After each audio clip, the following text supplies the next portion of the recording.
Hello guys, I hope this is focused because this is my third time trying this. So, first of all, we made it guys. Last 2 weeks of the semesters, we got this. We just have a research rate for this class and whatever you guys have for the other class. So let's get right into this. So today, I'm going to talk about chapter 32, which is the phase negotiation theory. So, the reason I chose it is because I found it interesting and I wanted to know what it was. Like phase negotiation, I was like, what's that? So let me explain it real quick.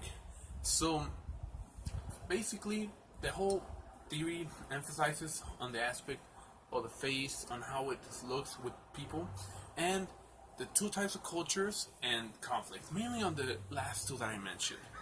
So for the types of phase work, basically what it means is that your phase will change when you're dealing with conflict. Again, conflict is the main emphasis of the whole chapter. So, when looking for different values or research, I found this study done by Rebecca Mercury from the Journal of Intercultural Communication titled The Relationship Between Individualism and Collectivism, posted in November 2015. And then explains the difference between the types of cultures, which are individualism and collectivism. Now, individualism is when an individual only cares about themselves. Emphasis on the individualism. Individual in the word.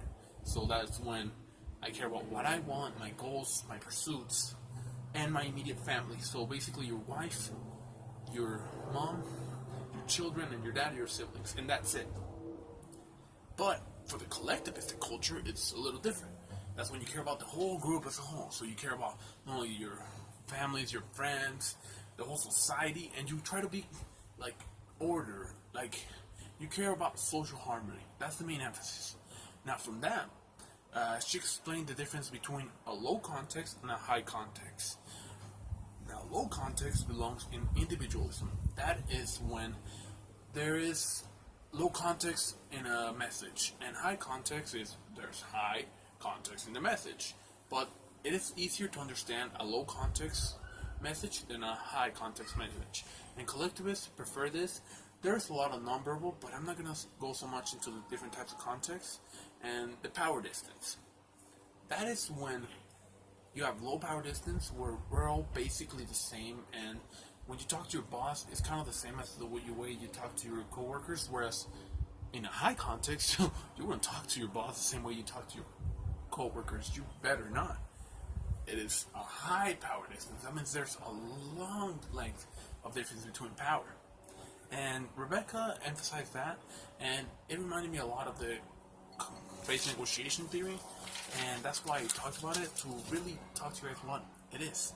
So, then I thought more about the different types of conflict styles and how they work. Now, Think Tomne explained some in her book, and I was like, well, it is applicable. Well, I found this research that actually applied them. So, this article posted by Quinn Sheng called Linking Emotion to Conflict in the Phase Negotiation Theory, and it was posted by the Human Communication Research in 2014.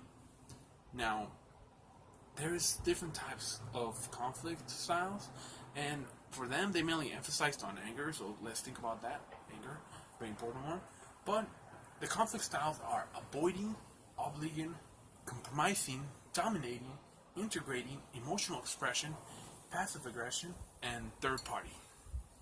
Now, for all of them, there's a mix which one belongs into which culture, but for the most part, they found that low context cultures, meaning individualistic cultures, they like the dominating style, while a high context culture prefers the avoiding and obligating style. So that is something to keep in hand.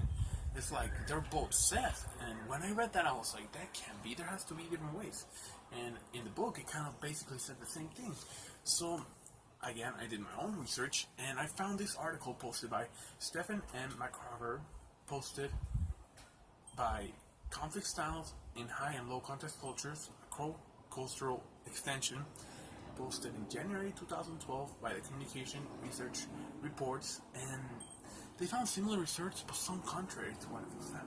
Similar ones was with the low context prefer the dominating style, but the high context they would actually prefer compromising style.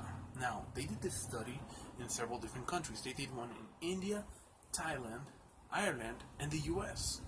So there was a mixed level of preference throughout the whole different types of conflict styles. And that led me thinking, well, is this true? Would the faith negotiation be a complete truth on what styles are used for what culture? So this is where my conclusion, or what I get from it. So I was born in Mexico about 21 years ago. And at the age of 10, I moved here to the US. Now, because of the culture I gained from the US and the culture I already had from Mexico, I consider myself a two-type of culture individual, where sometimes I have to deal with collectivistic thoughts and individualistic thoughts. But I consider myself more an individualistic person in the aspect of types of culture. But I feel there needs to be more research on people like me. People that feel there needs to be more types of data showing the different types of people that belong to both cultures. Now, what I got from it is that it is important to deal with conflict, even if we don't like it. Like, for example, collectivist people do not like conflict. That's why most previous research found that they avoid it. Now, individualist cultures, they don't like conflict as well, but they're willing to deal with it and they want to fix it. But I feel that it is important to know the difference between both cultures in case in the future you may run into a person that belongs to an opposite culture like you. So, thanks again, guys, for the awesome time, for the responses. I may not see you guys in the future, but I hope you guys have a blessed life. Thank you.